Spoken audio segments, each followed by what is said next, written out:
Welcome to this dramatic therapy monologue. Listen to this meditation with an open mind and heart. In between each part, focus on your breath. Start now by inhaling deeply through your nose and slowly exhaling through your mouth. Then gently turn your attention to the natural rhythms of your breath.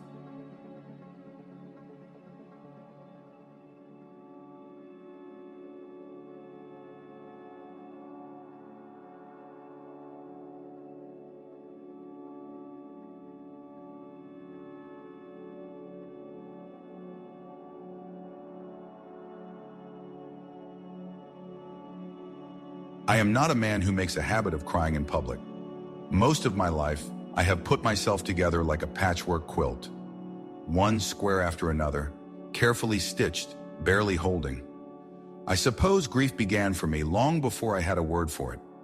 As a child, I watched my mother pick at the seams of her life, smiling at me as if to say something was all right, even when nothing ever really was.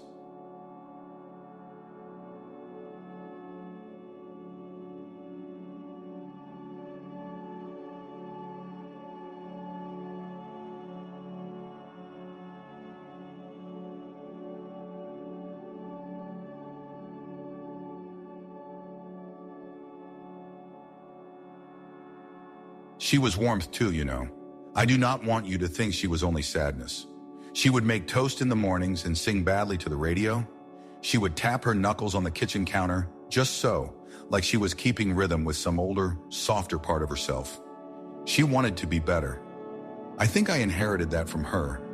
The desire to fix, to heal, to tell someone I could make it all right if I just tried hard enough.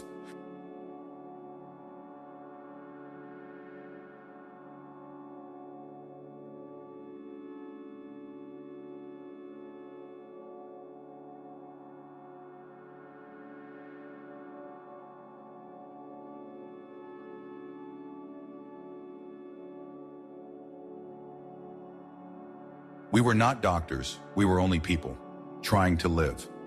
I think about that a lot, honestly, about how powerless you can feel, standing at the edge of a cliff, your toes curled into the dirt, wanting desperately to pull someone back when you do not even know how they ended up there in the first place.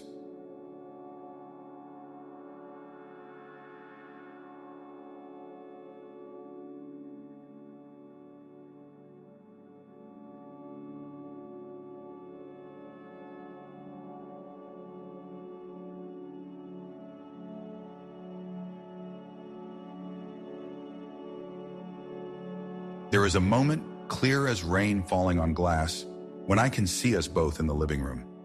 She is sitting on the edge of the sofa, her hands shaking. I am listing reasons, just gently, encouraging, persuasive, loving, afraid.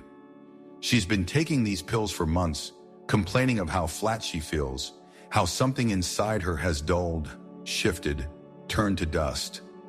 I want her to be herself again.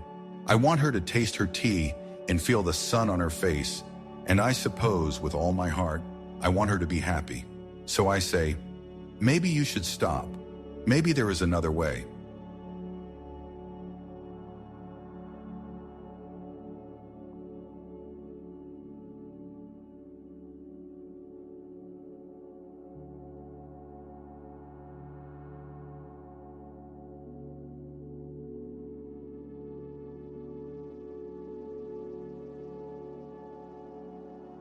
I talk about doctors and side effects and all the fear that comes with watching someone you love move through the world with ghosts at their heels. I am so certain I am helping. I am so certain I can be her rescue boat. She listens, she nods, she stops. That is what happened.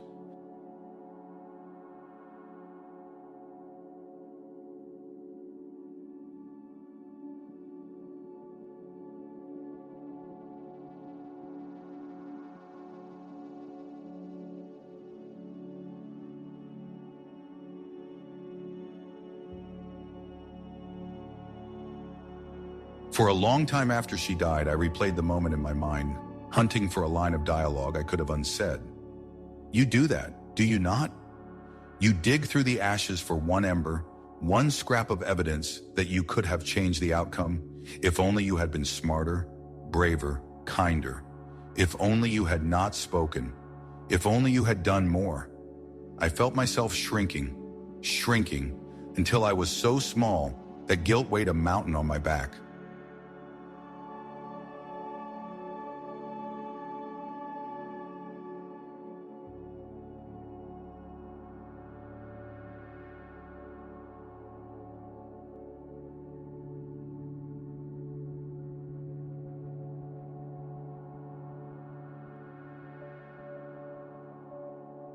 It is here, in the seat of my chest, where the panic would live. Gnawing, raw, ugly panic. Because I loved her, and I, her son, had told her to stop her medicine. Because some days when the world is quiet, I still hear the echo. You killed her. You did this. It is a heavy, punishing echo. This is my flaw. This aching, howling belief that if you love someone hard enough, you can prevent every tragedy. That if tragedy still arrives, it is proof you did not love enough.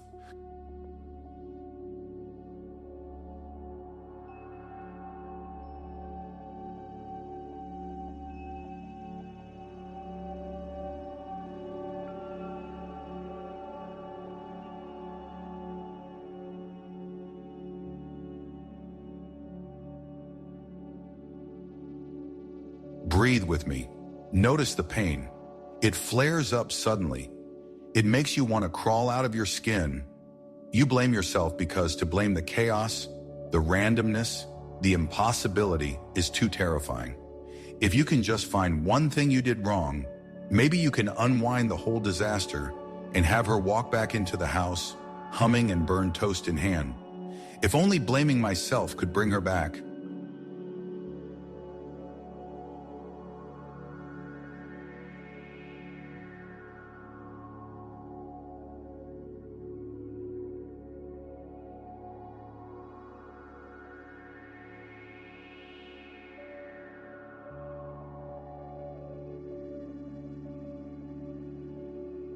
But life, I am learning, does not play by those rules. My therapist tells me, gently, steadily, that suicide almost never has one cause, that my mother's spirit, for all its beauty, held complexity I could never fully map. That medication is one branch on a whole tangled ancient tree of circumstances. Her past, her pain, her chemistry, her heartbreaks, her hope. The risk of suicide, she tells me, rising from 0.2 to 0.3% or 0.5 to 0.75% after stopping medication, is real but still so small for the individual. The research is there. She reads the numbers out to me and something inside feels both relief and unbearable sorrow. It is not simple. It is not just my choice, my words, my wishful thinking.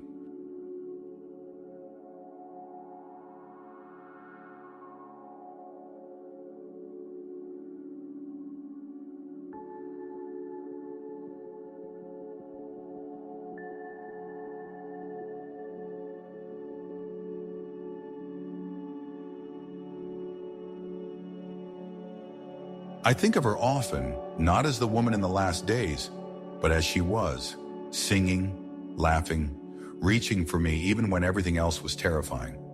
The complexity of suicide is not a shield from pain, but it is a reality I am beginning to accept. There will always be things that stand outside my control, always. But that does not mean love itself was a mistake. My care for her was not a weapon. My hope was not poison. I was a son loving his mother, making choices in a storm. No one can predict a storm ending in a single, irreversible clap of thunder.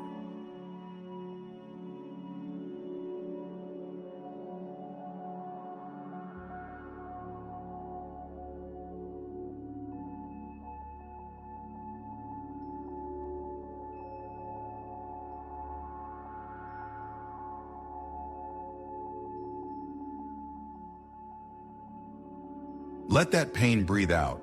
Inhale, exhale. The numbers, the studies, they offer some safety. The risk change is so small, it barely fits between the seconds of an ordinary day. My guilt was heavy enough to crush me, but I am allowed to put it down because the world is not simple enough to blame myself for a tragedy built from so many silent, invisible places. I am beginning to believe that now.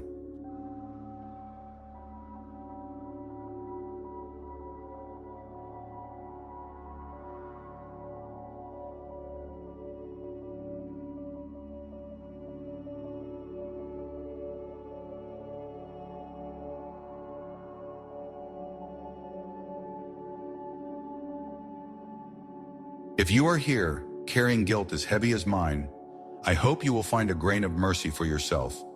You cannot always prevent what happens to those you love, even when you are trying with all your heart to save them. Grief is not proof of failure. Blame is not truth. You are here. You loved fiercely and bravely. That is what matters in the end.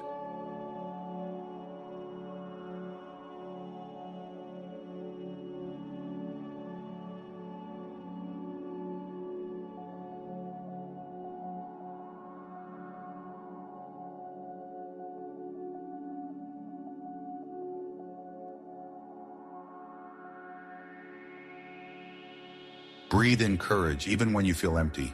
Breathe out guilt even as it clings. Let your story change, just a little, every time you let kindness in.